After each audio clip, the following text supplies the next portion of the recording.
ஆண்டவர் உயிரோட எழும்பினால பரிசுத்தாவியானவரை நமக்கு என்ன செய்து இருக்க பாருங்க. யோவான் 14:26 பாருங்க. என் நாமத்தினாலே பிதா அனுப்ப போகிற பரிசுத்தாவியாகிய சேற்றவாளனே எல்லாவற்றையும் உங்களுக்கு என்ன செய்வார், நினைப்பூட்டுவார். பவுல் அப்போஸ்தலன் அவருடைய பிரயாணத்துல போகும்போது அவர் சொல்வார் ஒரு இடத்துல, இந்த இடத்துல நீ போகணும்னு சொல்லி இவங்கெல்லாம் கப்பல் பிரயாணமா போறாங்க. அப்ப சொல்றாராம் இவர் அந்த கப்பல் மாலுமின்ட்டே சொல்றாராம், வேண்டாம் நம்ம இப்ப போக வேண்டாம் அப்படின்னு சொல்லி பரிசுத்தாவியானவர் என்ன செய்யிருக்காரு, இவர்கிட்ட சொல்லியிருக்காரு. ஆனா அந்த கப்பல் மாலுமி சொன்னாரா, இல்ல காற்றுல நமக்கு வசதியா இருக்குது, அதனால நம்ம என்ன செய்யலாம், போயிடலாம் அப்படின்னு சொல்லி என்ன செய்யிருக்காங்க, போயிருக்காங்க. போன சமயத்துல இடையில என்ன செய்யுது, நல்ல கடல் அமைதியாக இருந்திருக்கு, கப்பல் போயிட்டே இருந்தது.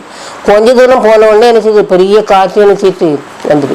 கப்பல் என்ன செய்யுது, ஃபுல்லா அந்த பாறைகள்ல மோதுற மாதிரி அப்படி அலைமோதிக்கிட்டே கிடந்திருக்கு. அங்க அதுல கிடந்தது எல்லாத்தையும் என்ன செய்தாங்க, தூக்கி கடல்ல என்ன செய்யிட்டுருக்காங்க, போட்டாங்க. அதுக்கு பிறகும் என்ன செய்யுது, அந்த கப்பல் அந்த அலைமோதுறது நிற்கவே இல்லை. பயந்து எல்லாரும் அழுதுட்டு சாப்பிடாம கிடந்திருக்காங்க. உடனே இவர் சொன்னாராம், நான் சொன்ன மாதிரி என்ன செய்வது, புறப்படாமல் இருந்திருக்க வேண்டியது அப்படின்னு சொல்லி சொல்றாரு. ஆவியானவர் வளர்த்துறாரு. ஆனாலும் பரவாயில்ல, அந்த பொருள் சேதம் இல்லாம மட்டும்தான் வறுமை தவிர உயிர் சேதம் வராதுன்னு ஆண்டவர் சொல்லியிருக்காரு. அதனால சாப்பிடுங்கன்னு சொல்லி என்ன செய்யறாரு சொல்றாரு பாருங்க. பரிசுத்தாவியானவர் கூட இருந்தனால பின்னால நடக்க போறது அழகாக அவர்களுக்கு தெளிவாக சொல்லி கொடுத்துருக்கிறாரு. அதனால நம்முடைய வாழ்க்கையில் நம்ம பரிசுத்தாவியை நம்ம பெற்றுக்கொண்டிருந்தோமானால், பரிசுத்தாவை விசுவாசித்தால் நம்ம கரெக்டா சரியான பாதையை நடத்தி கொண்டே என்ன செய்வார் போவார். நீங்க ஒன்றுக்கும் கவலைப்படாமல் எல்லாத்தையும் குறித்து வேண்டியதோட சொல்லுங்கன்னு ஆண்டவர் சொல்லியிருக்காரு பாருங்க. அந்த வசனங்களை அப்பப்போ தேவையான வசனங்களை நமக்கு நினைப்பூட்டுவார்.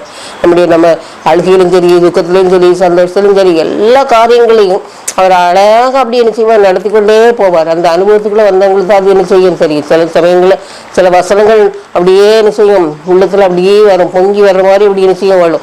எந்தெந்த வசனங்கள் வருது அல்லது இந்த பாட்டு வருதுன்னு சொல்லி யோசிச்சோம்னா அதுக்கேற்றமான சூழ்நிலைகள் என்ன செய்யும், நம்ம கடந்து வரத்தக்கதாக காரியங்கள் நம்முடைய வாழ்க்கையில நடந்துட்டு இருக்கோம். அருமையான அப்படின்னாலே பரிசுத்தாவினுடைய அனுபவம் என்பது மிக முக்கியமான ஒரு காரியம். கிறிஸ்தவத்துல சரி சிலர் சொல்வாங்க, மற்ற மதத்தில் உள்ளவங்க சிலர் சொல்றாங்க, ஆமா ஒரே கடவுள் மூணுன்னு சொல்றாங்க, எனது அங்கே தேவன்னு சொல்றாங்க, இயேசுன்னு சொல்றாங்க, அப்புறமா பரிசுத்தாவின்னு சொல்றாங்க.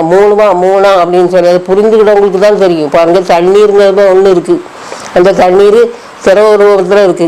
அது உறைஞ்சாச்சுன்னா பனிக்கட்டி. அது மாதிரி அதை நம்ம இது பண்ணோம்னா ஆவியாக்கினோம்னா நினைச்சது, அதை கொஞ்சம் வெப்பம் கொடுத்தோம்னா அது நினைச்சு ஆவியாகி போடுது. அப்போ ஒரே பொருள் தான் மூன்று நிலை மேலே இருக்கிற மாதிரி ஜாப்குமாரன் பரிசுத்தாவியானவர் இருக்கிறார் என்பது அது கொஞ்சம் தெரிந்து ஒரு கருவான பொருள் தான்.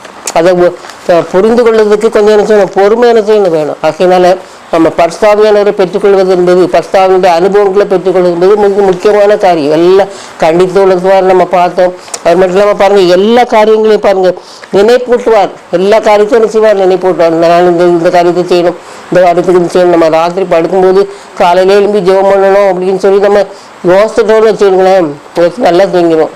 காலையில கரெக்டா நம்ம எந்த நேரத்துக்கு எழும்பணும்னு நினைச்சோமோ அந்த நேரம் கரெக்டா நம்ம என்ன செய்வோம், எழும்பிடுவோம். பாருங்க, ஆண்டவர் நமக்கு நிறைவேற்றுவார்.